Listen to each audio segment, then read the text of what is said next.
Let me introduce myself first. I'm jwLKOh. I am the executive producer for video at Zagat, which, little known fact, for many people, Google owns the brand Zagat, and we cover dining and culinary throughout the country. If everyone could just go onto YouTube and look up Zagat and subscribe to our channel, that would be awesome. But that's not why we're here today. First things first, I just have to remind everyone to turn off your cell phones and just make sure that we're not going to be interrupted.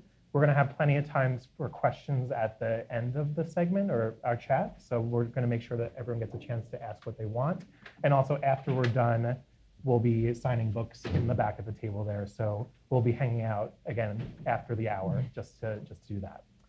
So why we're really here is you surely know her as the host and executive producer of Top Chef, which I think is in its 14th season now, or yes. About to launch. On December 1st, we'll be premiering our 14th season. Cool. And Padma Lakshmi. See, I knew I was going to get that wrong. Is also a best-selling author, and that's really what we're going to be talking about today. Her memoir is called Love, Loss, and What We Ate. And I was an English major, and I love that title. Thank you. And that was published earlier this year. Mm-hmm. And what was just published is what I have here, the Encyclopedia of Spices and Herbs. And that came out in October. And that's what will be on the back table there. So as an English major, I want to start with a quote that I read from the Encyclopedia. So from the book, it says, in the introduction, these potent parcels of flavor have been the very fabric of feeding ourselves for millennia. And yet most of us in the Western world still don't understand how to use many of them or how easy cooking with them can be. So my question is, that's very specific to the Western world. Mm-hmm. Is there a deeper intimacy with ingredients elsewhere in the world that you've encountered, and what are we missing out on? I think there is. I think obviously it depends where in the world you're talking about. I think the Indian subcontinent and Southeast Asia is where a lot of herbs and spices grow indigenously, but now, things like cloves and cardamom and nutmeg also grow very well in Guatemala. And you don't really know about that until you visit Guatemala and you go to their markets and you realize that, there's a lot of other things that we don't associate with Central and South American food, but as you travel regionally, they are very prevalent in sort of peasant food, like lentils, for example. I was surprised at how many different types of lentils were in this food market in Guatemala City that I recently went to this summer.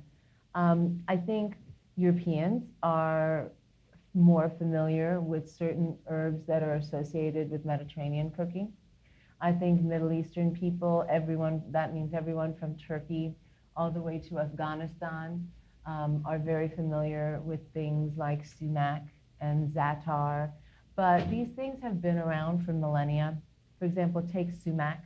Sumac is something that used to grow in North America, and the Native Americans used it in cough syrup and other things. And the Romans used it as a souring agent to add tartness and acidity to their food, because in those days they hadn't discovered citrus yet, which they would discover when they discovered the East. Citrus comes from Asia, and it's now, of course, all over the world. Just like tomatoes were brought from the New World back to Europe by Columbus, and you can see the influence of that on cuisines like, Spanish food and certainly, of course, Italian food. So there is a lot of cross-migration, but in modern culture, it happens in fits and starts. And I think many Americans will eat very diversely when they go out, whether it's just going to Chipotle or a high-end Thai or Chinese restaurant, or but to get those items on a weeknight home cooked is daunting for most people, and understandably so. And so that's a big reason why I wrote this book. I always wanted a book like this, and I didn't find one that was as comprehensive. There is a great book called The Food Lover's Companion, and I have a paperback edition, but it's very general, and it's not just about spices, and indeed it's not about many spices. And so I was seeking to demystify spices. I think a lot of us don't even use half of what's in our pre-curated spice rack. Do you think it says something to the kind of state of processed food in America, or what we're used to eating, that we're not as knowledgeable and engaged with these ingredients that are very common elsewhere in the world?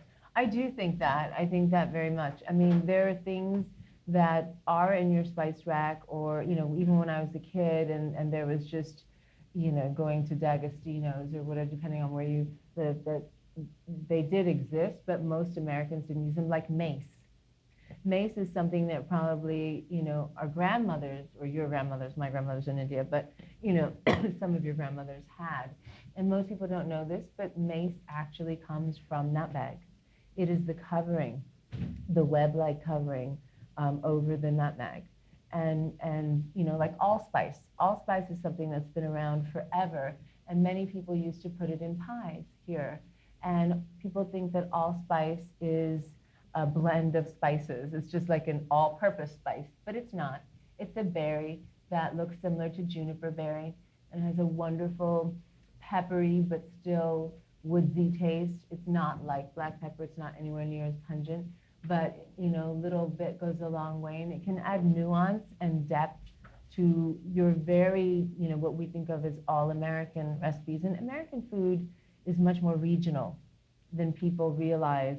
One of the many beautiful benefits of doing Top Chef for over a decade now is that I've gotten to live in certain pockets of American culture that I would have never been able to experience in that way. Because when you go to a town as a tourist, it's different from going there for 6 weeks, with your daughter and your whole entourage, which in my case is about 150 people, literally. A lot of carpenters and, people that you just don't think of behind the camera. But when you're there for 6 weeks, we all go out to eat and we all exchange information. So there's always like a circular email that says, oh, go try the taco stand behind the tire store, above the laundromat, and we're all there, So that's wonderful to me. Like, we just shot in Charleston, and I had never been to Charleston, and it's a wonderful, wonderful city. It's very quaint. It's, of course, got so much layered strata of history.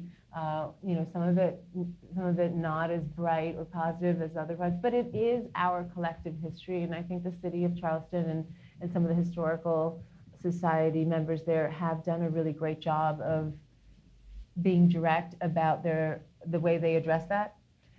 In one case, I got to meet, and we're going off topic, but we love it. In one case, I got to meet a descendant of slave owners who inherited this beautiful plantation. We did a lovely tribute dinner there to Edna Lewis, who is a real American treasure and passed a few years ago. And he gave up his inheritance, and he turned this gorgeous plantation into a historical center, and he brought in specialty architects, historians who knew about slave architecture, and he brought in botanists and horticulturists to catalog all of the indigenous plants and herbs, and stuff like, we call it sesame seeds, right? The things that are on our buns and in some of Asian food, but in the South they call them bene seeds. And bene seeds were something that slaves used a lot as a thickening agent, and something to make food nuttier and more delicious. And so, and they used sorghum a lot. And I had never worked with sorghum. And sorghum comes in a couple of forms. In the syrup, it's very sweet, but it's lighter than, say, molasses. And so you just find these little cool things that, I'm able to pick up along the way, because I've had the luxury and privilege of being able to travel to many places. And I don't think I could have done a book like this at any other time in my career. I think I just wasn't ready or wouldn't have known enough. I mean, I also had help on the book from Kalustyan's and from my editor, Judith Sutton, who checked. We like triple checked and quadruple checked and stuff. So.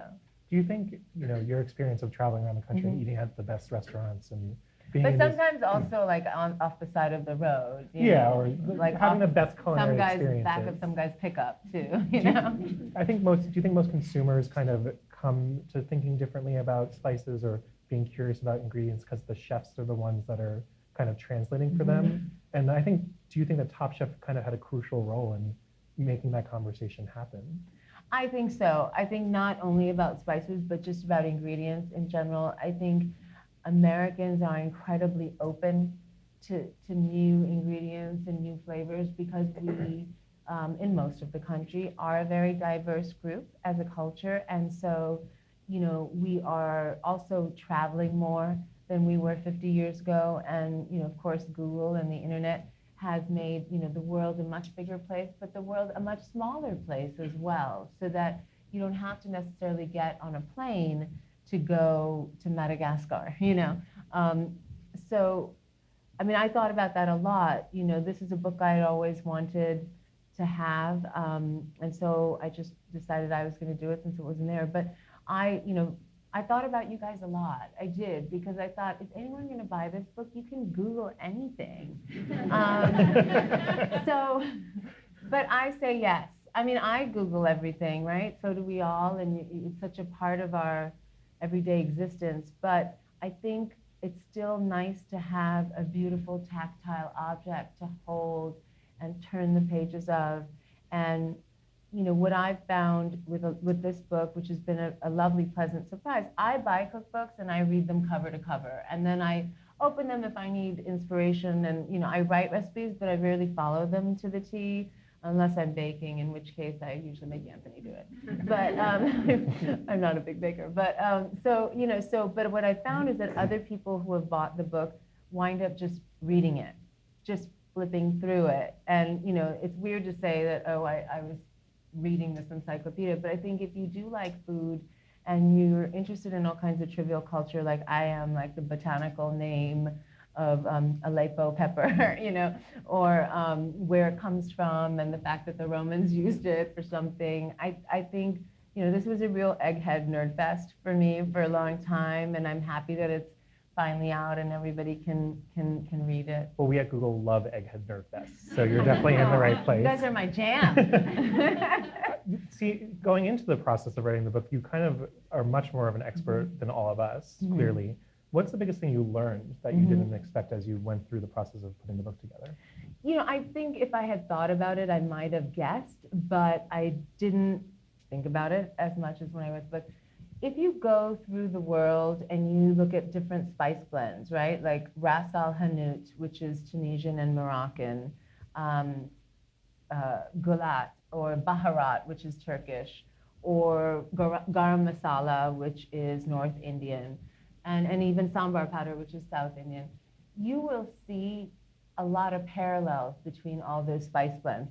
The same things come up again and again: cinnamon, star anise, like Chinese five spice as well, black pepper. So all these are used in different cultures, but put together in different ways based on what that region grows.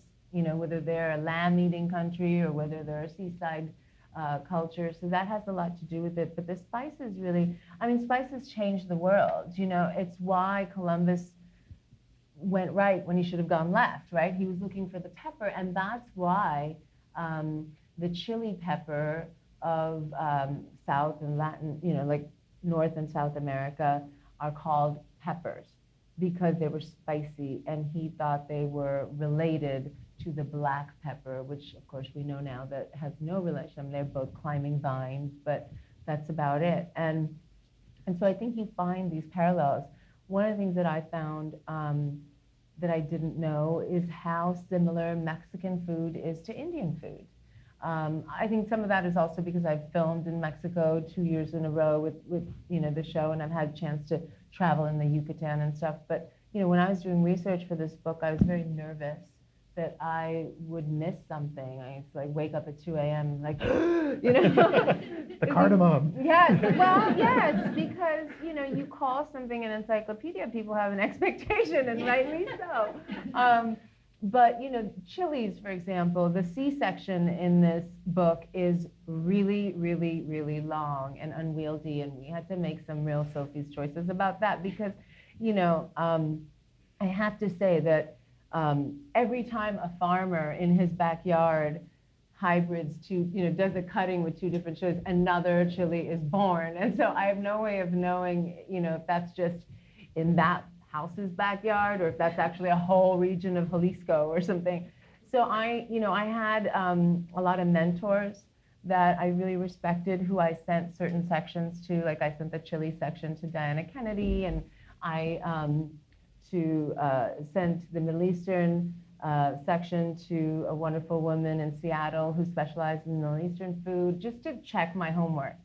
But there were lots of things I found, like there is a spice called mogu muratu, which actually grows not like a 2-hour drive from my childhood home in South India. It is a type of long, spiky black pepper that looks kind of like a clove. I'd never heard of it. I'd never heard of it, and it was something that was very close to my heritage, and obviously, people in the next state were having it. So that's the beauty of doing a book like this. That's interesting that you noted the kind of hybrids and the things that are still being invented. Mm-hmm. So this is not the end-all be-all of the book, because things will still continue to evolve. I mean, it is today. I think food is a living, evolving thing. It is a product of our culture, and it is its own subculture. So, whenever people migrate, that's why you have Filipino dishes with sofrito, because the Spanish were there. Or you have vaduvan, which is a French Indian seasoning, and because the French weren't in a lot of India, but they were certainly in Vietnam, and so some of them went to Pondicherry.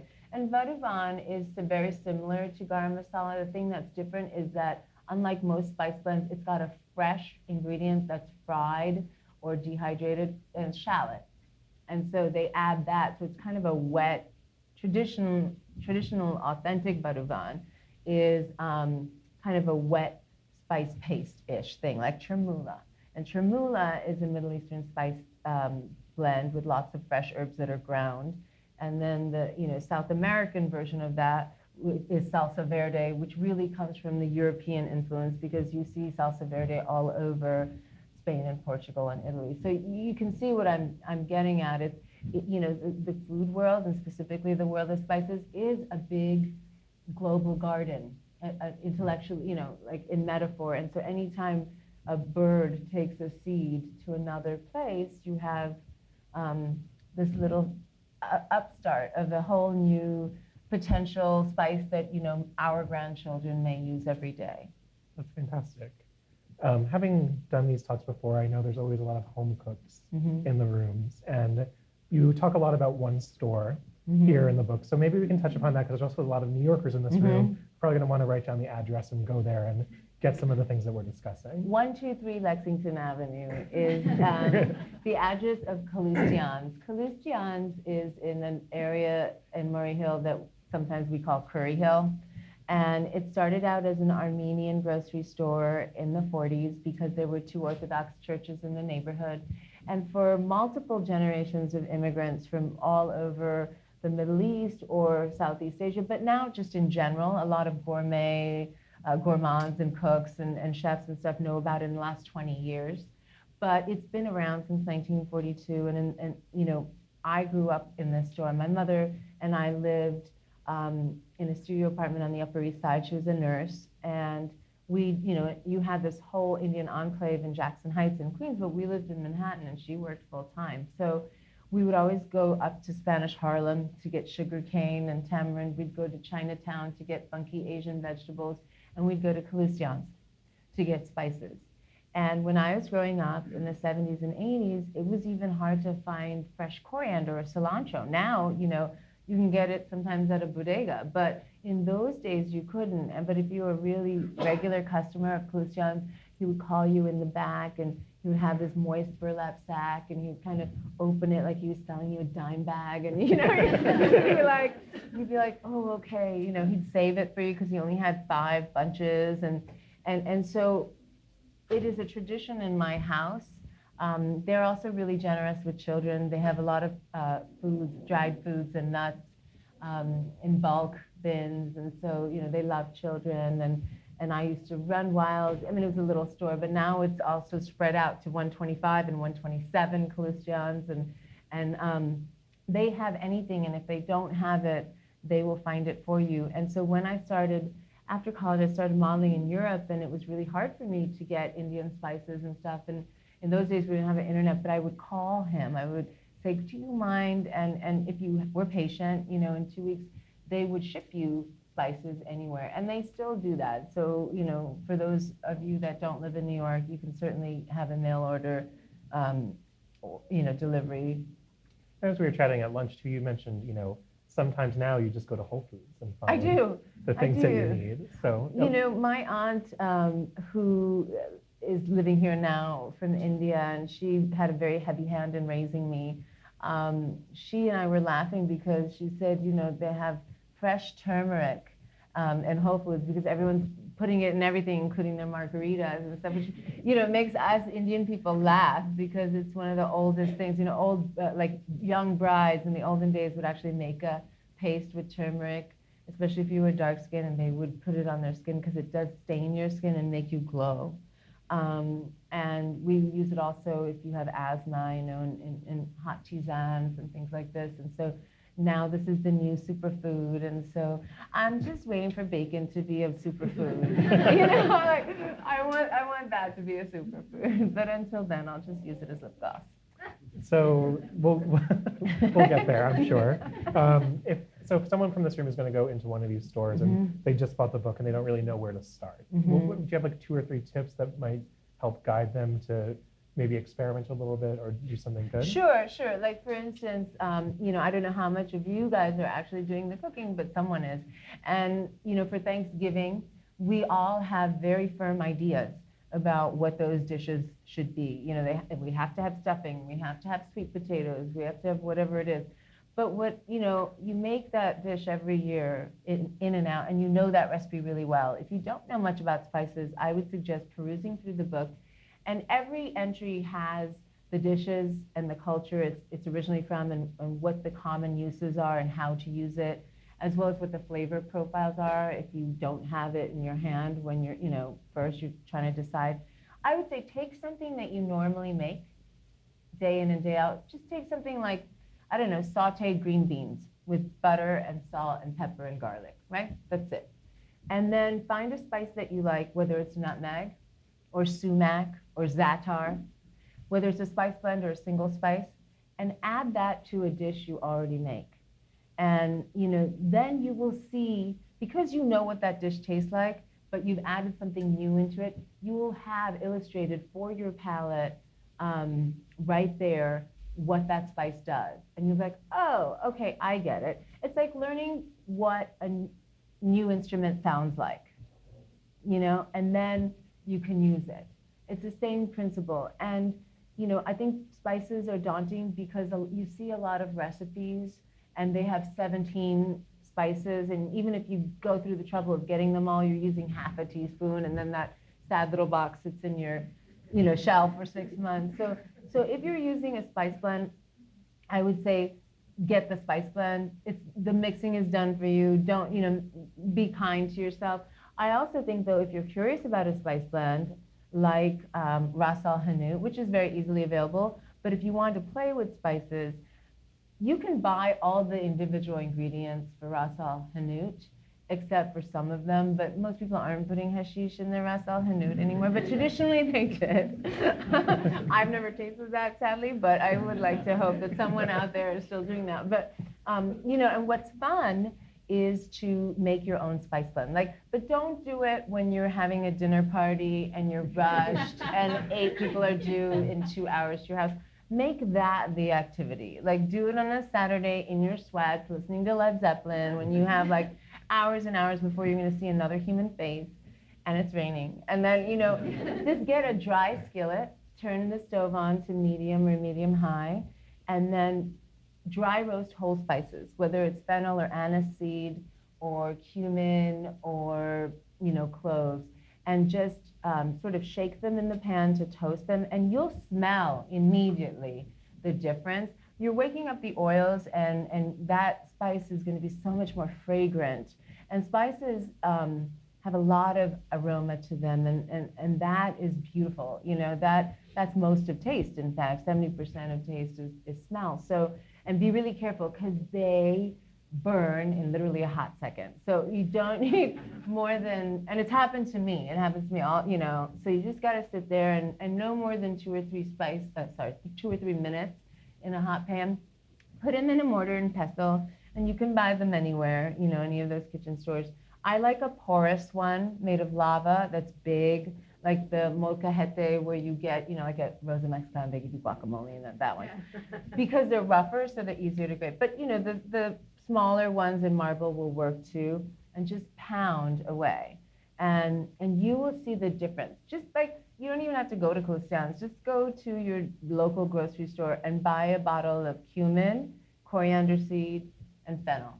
And just do that, and you'll understand already. And by the smell of them roasting, you'll already understand the flavor profiles that are in there. Or use them in your mashed potatoes, or even in your mac and cheese. I put Mexican oregano in my mac and cheese. And note to all selves, Mexican oregano is not the same as Italian oregano. They're two different plants. They taste different. One is much more woodsy. The other one is much more herbaceous. And it's interesting to note those little things. And a little goes a long way with spices. You know, some people will say, I don't really like spicy food. What they mean is I don't really like hot food, like chili hot. So even if you don't like spicy food, you can be very sparing with spices and enjoy them. I think probably most people in the room know you best as the host of Top Chef, and we know you as a very good taster and someone who engages with food from the other side. But I don't think people realize that you have this very passionate and well-versed cooking side. So are you a chef? Are you a cook? No. Are you... And what role does cooking play in your life? Well, it plays a really big role. I think the reason I have my job on Top Chef is because of my food background. People don't realize that, but you know, I had done a couple of shows on the Food Network and in England. I did some documentaries as well for the Discovery Channel. So I came to it as a food writer. But I'm not a chef. I always correct people when they call me chef, because that is a very specific term, and I have a lot of friends who are chefs. A chef is the boss of a professional kitchen, of an army of professional kitchen staff, okay? I'm a home cook, and my job is to teach you how to cook when I'm not standing in the room with you. But that's a different skill than getting 45 plates to look exactly alike and taste the same and all hot at one time to various tables, and make sure all the other food that all the other people on that table have ordered also comes out at the same time. In a nice restaurant, as many as 5 to 10 people will touch your plate, because there's a saucier, there's a garde-manger, there's a commis, there's a poissonnière who's doing the fish and all that.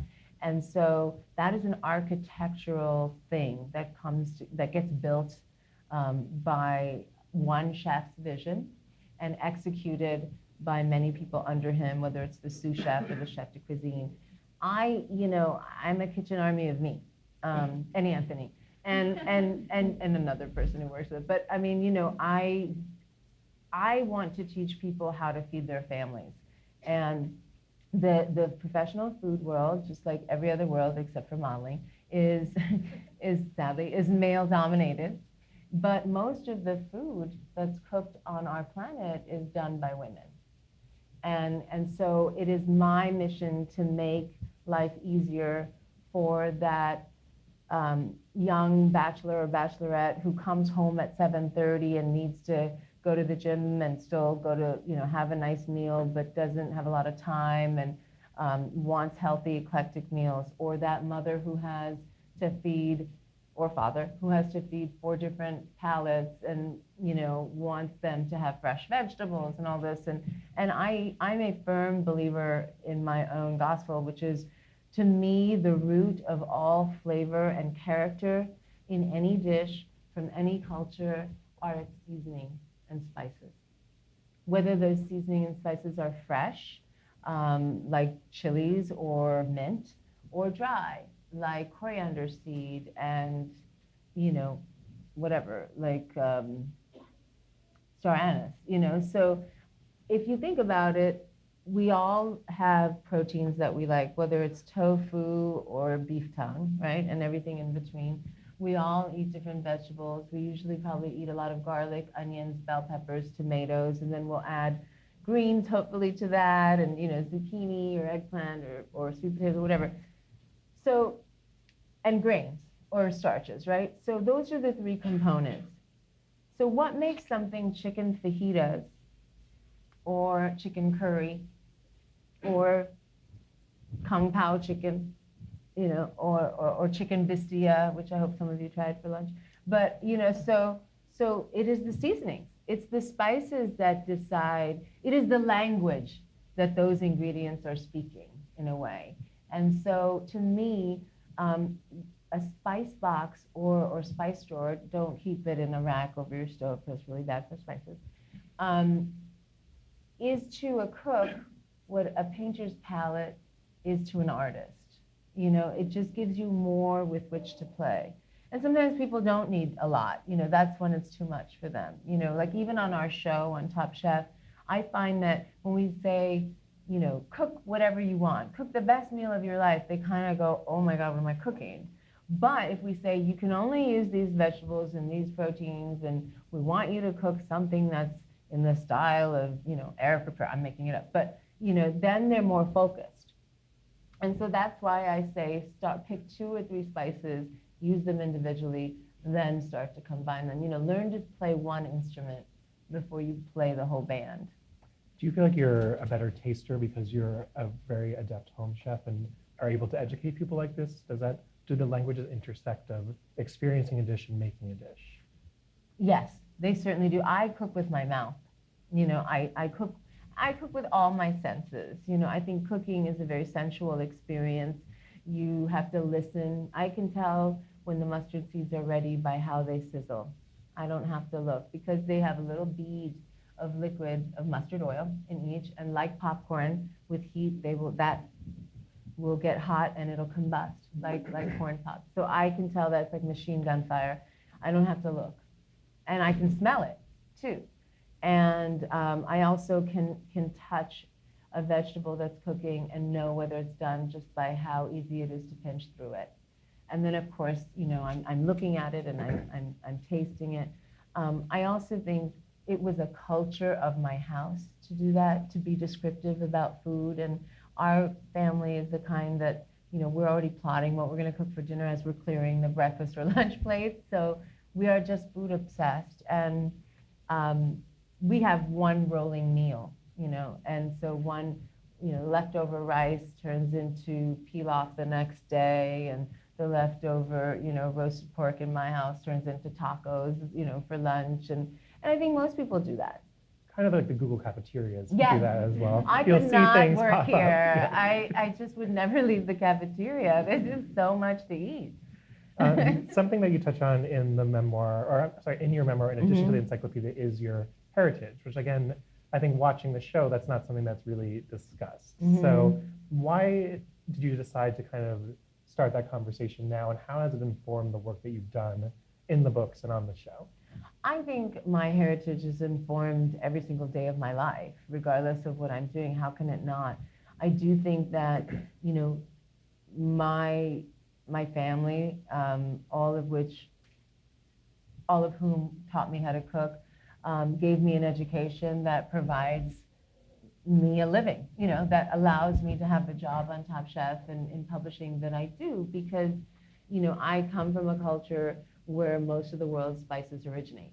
You know, in fact, the state of Kerala, where I'm ethnically from, is where ginger comes from. It's where the peppercorn comes from.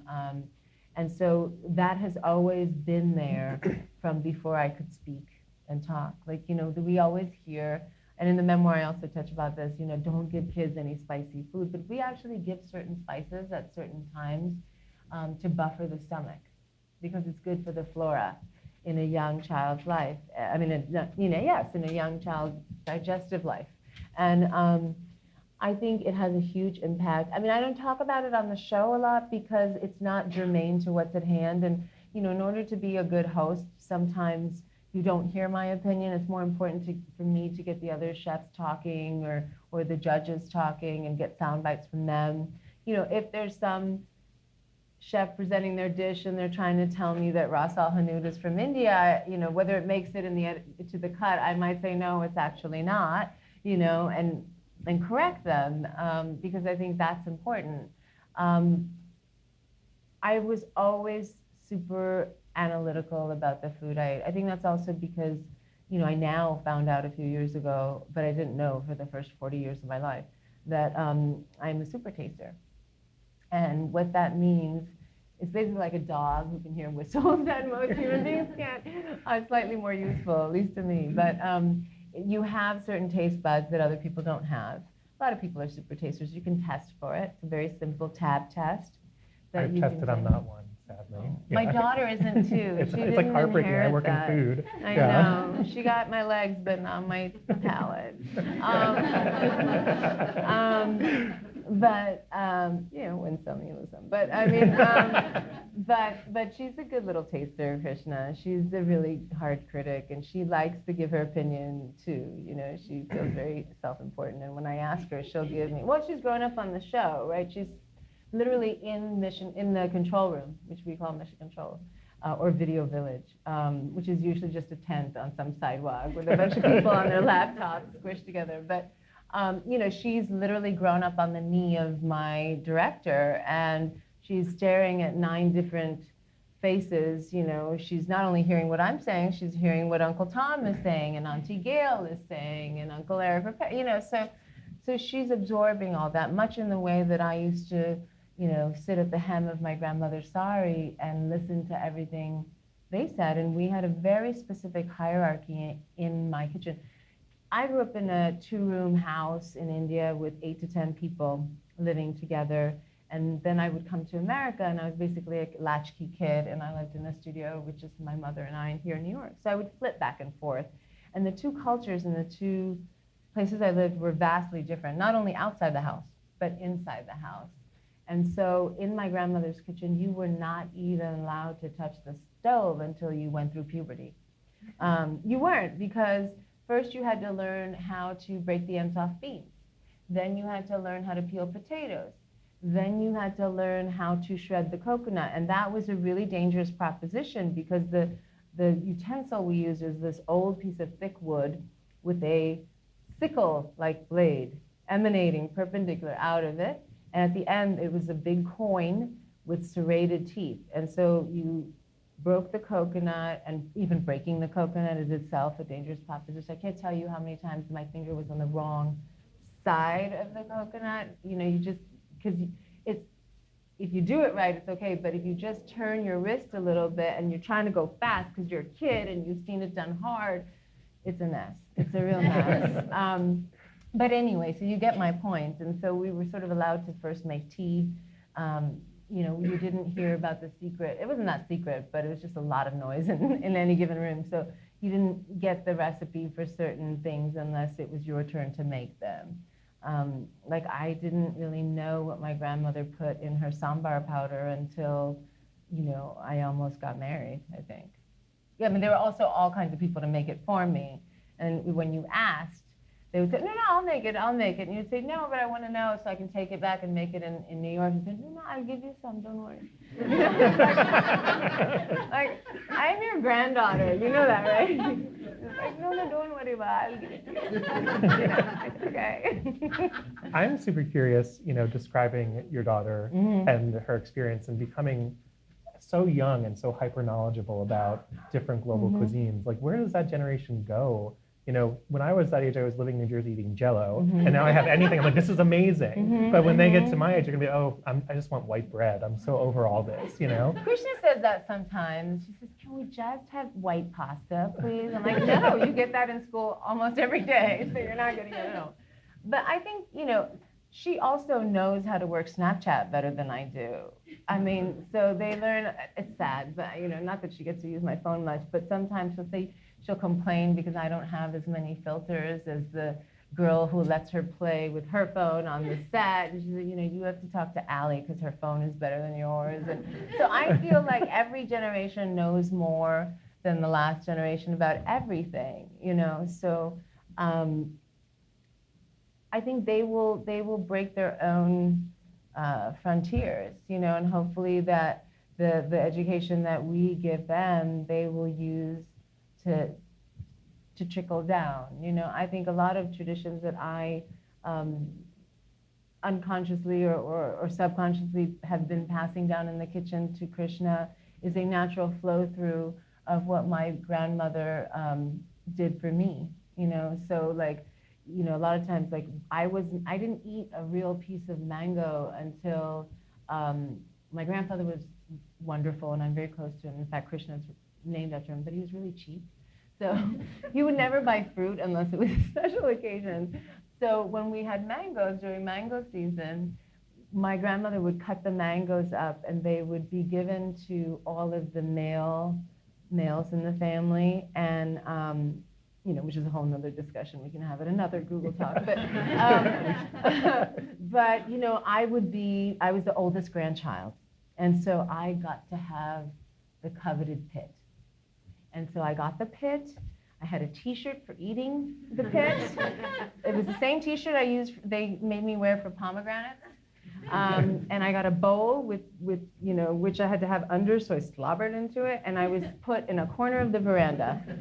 And I could just go to town, and you know, so I didn't actually eat like a nice thick slice of mango until I was probably a teenager, and all the other kids didn't care, you know? Yeah, maybe we'll ask for pits at the cafeteria too, Yeah. I think. I want to spend a few minutes just chatting about the show, and then we're going to open up to questions, which I'm sure everyone has. I'm curious, having done it for so long and seen so much culinary talent from around the country, how has the base level changed from when you started the show to the contestants coming in today? The talent is way better. I mean, I'm sorry for the first 5 seasons of Top Chef that I've been around. And, you know, the ones that stay and last and make it to the finale are obviously amazing. And you can empirically know that, not because of what I'm saying, but because of how their careers have gone and evolved after the show. I mean, I'm very proud of that fact. You know, no other reality show in the world, not even, you know, American Idol or anything, can boast as many real life success stories for their alumni. Not a single one, you know, and several of our alumni, many of whom didn't even win that year, but made it, you know, quite far along, have empires, you know, Dale Talde, Carla Hall. These people never won Top Chef, you know, let alone the Voltaggio brothers or Kevin Gillespie. Now, what happened is that the show became so popular and so well respected among the captains of our industry, you know, whether it was Dominique Crenn or, you know, Thomas Keller, whoever, that we had a lot of street cred. And, you know, if you're a young chef and you're a line cook and you get to meet Daniel Boulud, or you get to actually have feedback from Tom Colicchio or David Chang, and you're exposed not only to them, but people like Danny Meyer, who, if he likes your food, can ask you to come work for him, that is a huge leg up. Not to mention the exposure you get on television and in blogs. And I don't think it exists anymore, but there was something sort of like Eater, which I personally didn't like very much, but it was called Amuse Biatch. I don't know if it still exists. I stopped looking at it because it made me cry a lot. But, you know, that's part and parcel of being on TV. But so, you know, it just became this pop culture phenomenon. And we are still the #1 food show in the world. We're in over 50 countries. And now, of course, a decade later, there are so many other copycat shows, you know, on various networks. But we're still the gold standard. I'm very proud of that. I mean, that's just not me. That's me and 150 other people, many of whom two of my executive producers now started as like field producers, which is like one step above making coffee. And now, you know, and I've lived with these people for 10 years. You know, they've held my 6-month-old. They've held the hand of my 6-year-old now. You know, they've met my mom. I've met their boyfriend. I've met the boyfriend that shouldn't have been their boyfriend. You know, like, and so we've really grown up together. And I think that really shows through, because there are a lot of good shows on TV that you wonder why they didn't stay on. And I think it's because the people didn't have a good working relationship. And you know, there's this big circus that comes together, and we have a shorthand, and we work really hard, and we value the thing that we create together. And it has given me a lot of joy. You know, obviously it's provided a lifestyle for my daughter and I that I'm very appreciative of. But beyond that, I have to tell you, like, I wait for a cab, you know, on the corner, and I am so happy because all these 13-year-olds come up to me and say, you know, we had a quick fire contest at my sleepover last night, and I'm really big at bar mitzvahs. But I love having a tween following, and you know, I think food is very, very, very in your face in the culture now as a creative thing that people can do as an activity for pleasure, and not just, oh, I have to cook something to, you know, eat to live. It's sort of its own fun, and I think that's great. I think we've had a great impact, not only us, of course, but a lot of it is, you know, I mean, now little girls know what an amuse-bouche is. You know, they know the difference between a brunoise and a julienne. It's because they watch Top Chef. And so anytime you can interest a child in what they eat, you will give that child the gift of good eating long after you're gone, you know? And to be able to cook for yourself is a skill that we all should have. I mean, one of the few negative things that has been a product of second wave feminism in this country is that in our schools, we don't teach home ec anymore. And I think it's really important to know how to sew a button. I do, you know, I know how to sew a button. I probably couldn't do the apron they made me make when I was in, you know, 8th grade or whatever, but I think you should be able to make basic foods, make an omelet or, you know, something, because you should be able to survive. And I think the one of the things about, you know, everybody going to work was there was no one at home, and it, you know, it can be whomever, it can be grandma, it can be dad, it can be uncle, whatever, but somebody has to teach the domestic arts.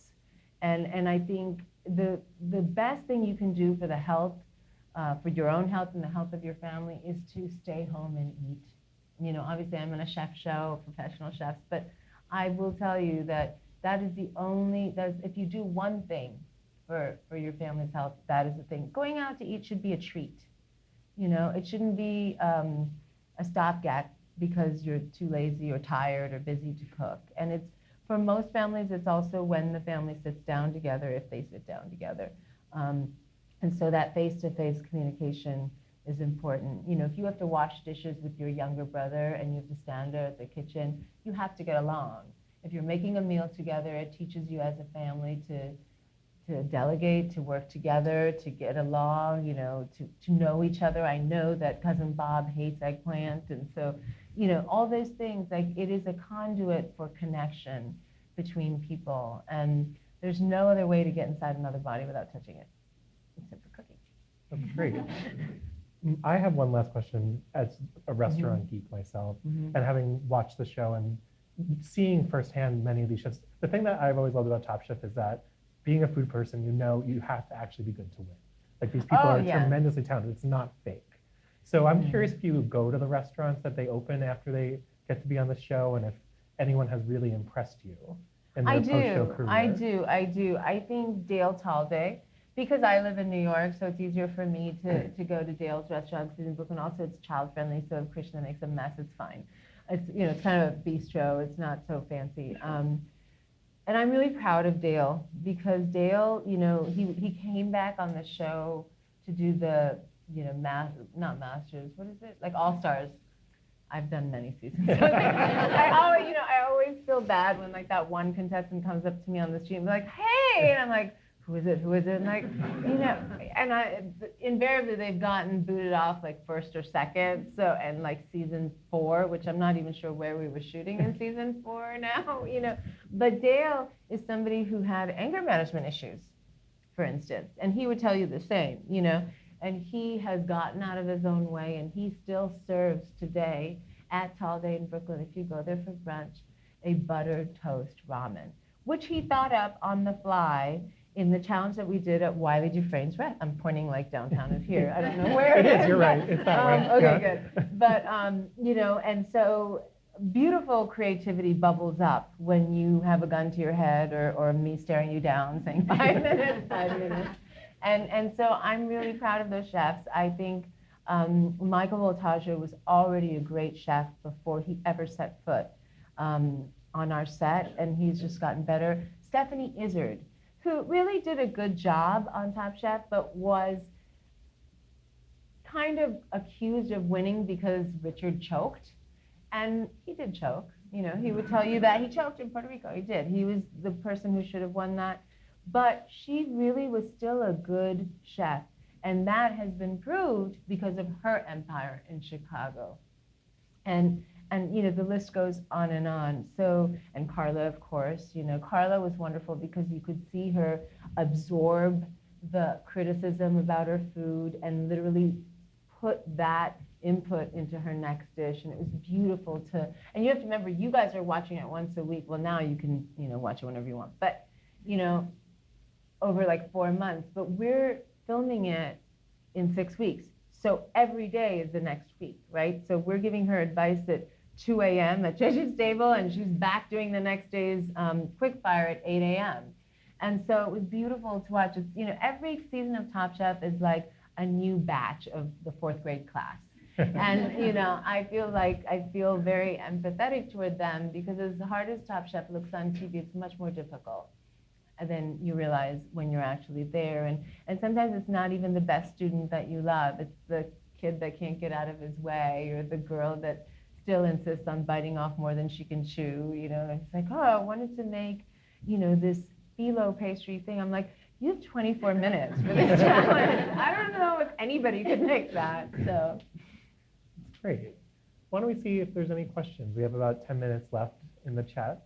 Yeah, if you want to just come up to the microphone. Thank you so much for coming today. This is a true honor for all of us. Oh, thank you. And so someone like me who has no idea where to begin, this will be a great start. Mm-hmm. We're very fortunate because in Chelsea Market, there's a spice market. Yes. We also have the grocery stores. How do you know? Do you buy the ground spices that are in a jar? Do you go to a spice market? How do you know what's the right thing to do, what's fresh, where to begin? Okay, well, I would say, first and foremost, buy spices in small quantities, okay? Because we tend to buy oregano in like this canister, and we're gonna replace, you know, how much oregano are you gonna really use in 1 year, right? So I say don't buy anything more than 2 or 3 ounces. Buy the smallest bottle they have. Get a glass jar, not a plastic, and keep it somewhere in a drawer. Not where it can, it's like tea, you know, you don't want it to oxidize. And a lot of spices start out, they're all vegetal, right? So they're plant-like. So you want to keep them fresh. And you can buy powder, you know, if you go into my spice drawer, I have a spice drawer and I have a spice Lazy Susan, you know, those huge, I use mine for spices. But so I have cumin powder and I have whole cumin that I use as cumin seed. But if I have time, as you will see in my Facebook, is it, we put it on Facebook? Yeah, not Instagram stories, but Facebook. You'll see a speedy video where I'm dry roasting cumin and fennel seeds whole and then just pounding them. And it literally takes less than 90 seconds to pound. Like if you're making 2 pounds of beans, you're not gonna need more than a teaspoon, right? So you can do that. And it's fun. Once you get in the practice of it, I mean, sure, you can use that cumin powder and buy it too, just so you have it. Because you know, if you're making meatballs or kebabs, you want something that's fine ground to distribute the flavor evenly. And that's where you start. That is where you start. And if you pick a dish, because your best motivator is your stomach. So if you really love falafel or shawarma, then, you know, go on Google and find a recipe that you like, and it'll probably have za'atar in it.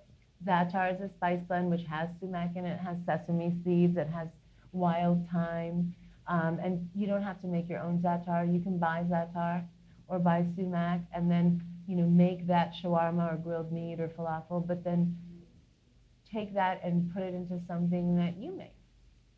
Thank you. Mm-hmm. Great. You talk mostly about cooking. Do you have any thoughts on using spices and herbs in cocktails? I just Yes, want to make I sure do. to, I'm not sure if that mic is working to repeat the question if they didn't get it. The question is that, do you have any thoughts about using spices and herbs in cocktails? Yes, I do. I am not a big mixed drinker because I don't like a lot of sugary alcoholic drinks. I think that's hangover in a glass, frankly. But I do love a good tequila. And so, you know, recently I made 2 different cocktails, for Patron or whatever, and one of them was with rosemary. Because when I look, I'm not a mixologist. I mean, it's the same principle as cooking, but I don't want a drink to take longer to make than it takes to drink it. So I didn't want to create a drink like that had 14 ingredients and whatever. So I just literally looked at what was in my fridge, and so I made a cocktail with cayenne and a rosemary sprig that I muddled. And then I made a margarita with actually turmeric. You can use turmeric powder or you can use fresh turmeric and ginger. And literally, I just mince them. If you don't have a small, teeny-weeny, grinder, which most people don't have, again, that's a good place for mortar and pestle. And you can just pound it, and it gets into a pulp. And then, you put that in, and then you strain the drink. So I think that spices and herbs, they've been doing it in mojito for ages, right? Mint. So lemon verbena is used a lot in iced teas, or elderflower in England in the summer, Pim's cup, all of it. I mean, the thing that makes tonic water taste like tonic water versus club soda is quinone or juniper berry. So there's a spice that's been around in drinks forever. Thank you. Hi, thank you. I'm not the cook at home, but I am the gardener. Oh, great. And I have a lot of herbs and spices. I've found success with mint, basil, rosemary, thyme, oregano. Wondering if you have recommendations for other things that might be great to have in the kitchen that I could grow at home in a New York climate. Sure. In a New York climate, it depends on your light situation. You need a lot of light. And you need light that's close to the window, but not too close, because the window gets really cold. I've learned this the hard way. When I built my kitchen, I put in a trough between the kitchen counter and the window. And the thing that grows best there are actually my geranium plants, which I can't eat. But I would say there are lots of chilies that will work. And in the farmer's market right now, usually on Wednesdays and Saturdays, there's that big table in the middle, which is kind of shaped like a U, and they have little chili plants. I think if you can try curry leaves. If you go to the flower district, sometimes they will have little kumquat trees. But it's really about the light and the heat, because you have to do it indoors. There's no spice, unless it's anise hyssop or something that grows wild, that is going to survive an average New York winter. Great, thank you. Okay, I think we have time for these 2 more questions. Okay. So don't have a garden in a tiny apartment, Okay. tiny studio apartment. So what is, with your wealth of knowledge, what is maybe one that's really adventurous, but also kind of can be put in a breakfast or a dinner that's a little bit more versatile that you would recommend to try out of all of these? That's in New York that we can get. A spice? Yeah. Well, I would say also another way to experiment with spices is by using it in rice. Okay? So I don't know why I like spices. Rice freaks out a lot of people. I've grown up making it, but and I actually, for those of you who do get freaked out by rice, I do make a line of frozen organic rices. That's called Padma's Easy Exotic, and literally in 3 minutes you have fresh. I think you have it in your cafeteria today. You have one of the SKUs, and they're nice. These are completely vegan and they're easy and stuff. But a good way to do that, whether you use frozen or fresh rice that you boil yourself, is to throw a star anise, which you can get, or a clove, or a bay leaf, or black cardamom into the water, okay? And it will not have a big impact on the overall flavor of that rice or the color, unless you use turmeric, of course. But it will have the aroma and the fragrance of it, and it will be beautiful. And then you start with that. And then if you have leftover rice, from your Chinese takeout or whatever, you can make a simple rice pilaf with any of the spices I mentioned, or almost any spice in this book. All you do is chop an onion and saute it in some butter and olive oil in a skillet, slowly, don't burn it, and then add a spice and make a rice pilaf. You can add a cinnamon stick, star anise, clove, cardamom, chili, nutmeg, any combination of those. And then you just salt to taste, and you just toss it with the rice. And if you have, I recommend a nonstick pan, because once it's cooked and seasoned uniformly, try to mix it gently so you don't break the grains. I'm a real fascist about rice being cooked properly. I'm Indian, so like if there's broken rice, that chef is gone. We've lost many good chefs about rice, but I digress. But anyway, and then you can actually smash it gently and let it get a nice crust on the bottom, and just let it go. Not too high, but maybe medium low, and just let it go, and then use a nice wide spatula, and you get that crispy stuff on the bottom, which is very common in Iranian food. I have dinner planned. Great. Great. One more question, last question. Cool. Thanks so much for coming today. My pleasure. I just wanted to know, going back to Top Chef for a second, how much you and the other producers think about balancing the kind of competition and more entertaining aspects of the show with education. Because, one of the things I get out of the show, I really do like seeing everyone go different places and learning a little bit about different cultures, but at the same time, people are fighting it out in the kitchen. So, what has that been like? What's those discussions like? It's a great question. It's a thing that is always up for discussion, because let's be honest, we are making a TV show, so we want it to be entertaining. And if you don't understand what's going on, and I don't explain that Ras al Hanout means king of spices in Arabic, and it comes from this area, whatever, it's not interesting to you. It's like when people talk about technology, I just kind of glaze over and, think about what I'm cooking for dinner, because I don't understand technology unless someone explains it to me, like I would explain most things to my 6-year-old. I'm not going to understand, so too inside baseball for me.